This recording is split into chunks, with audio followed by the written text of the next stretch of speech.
রাতে রাস্তায় দেখা যায় এক অদ্ভুত সুন্দরী মেয়ে। দেখতে স্বাভাবিক হলেও তার মধ্যে কিছু অস্বাভাবিক ব্যাপার আছে। সে এখন জিহ্বা বের করে দেখা যায় তার জিহ্বা সাধারণ মানুষের মতো নয়, বরং দুইটা আলাদা রূপে ভাগ হয়ে যায়, যেন সাপের মতো। আসলে মেয়েটি মানুষ নয়, সে এক অদ্ভুত প্রাণী যে মানুষের চর্বি শুষে নেয়। মাত্র কয়েক সেকেন্ডে সে একজন মানুষের শরীর থেকে কয়েক কেজি চর্বি টেনে নিয়ে যেতে পারে। ফলাফল, যার উপর আক্রমণ হয় সে মুহূর্তেই হয়ে যায় পাতলা কঙ্কালের মতো শুকনো লাশ। একদিন এক লোক নাম টম অংশ নেয় বড় ভোজনবাজ প্রতিযোগিতায়। সে টানা 3 দিন 3 রাত খায়। প্লেটের পর প্লেট, মাংস, রুটি, কেক যা সামনে আসে সব শেষ করে ফেলে। শেষমেশ সে চ্যাম্পিয়ন হয়, সোনার ট্রফি জেতে। আরেক প্রতিযোগী বেন হেরে গিয়ে বেশ রেগে যায়, কিন্তু কিছুই করতে পারে না। টম খুব খুশি। রাতের বেলায় গাড়িতে বসে নিজের জেতা ট্রফি আর বেঁচে যাওয়া রুটি খেতে থাকে। কিন্তু ঠিক তখনই গাড়ির বাইরে একটা কালো ছায়া নড়তে দেখা যায়। পরের মুহূর্তে গাড়ি কেঁপে ওঠে, জানালার কাঁচ কাঁপে। টমের শরীর হঠাৎ টান টান হয়ে যায়। মাত্র 3 সেকেন্ডের মধ্যে তার মুখ শুকিয়ে যায়, গাল ভেতরে ঢুকে যায়। 30 বছরের পুরনো পেটটা একদম সমান হয়ে যায়, আর সে মৃতদেহে পরিণত হয়,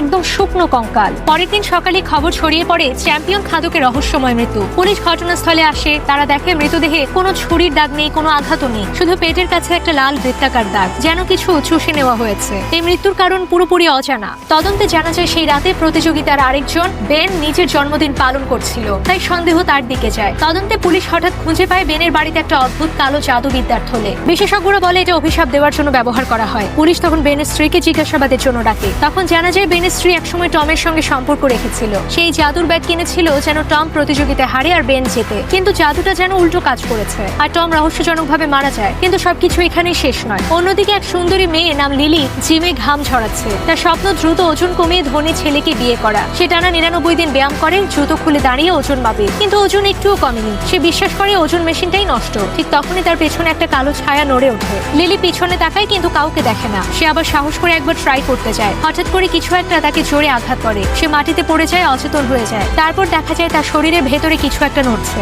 যেন চর্বি শুষে নিচ্ছে। কয়েক মুহূর্তের মধ্যেই তার শরীর পাতলা হয়ে যায়, চোখের সামনে একদম শুকিয়ে যায়।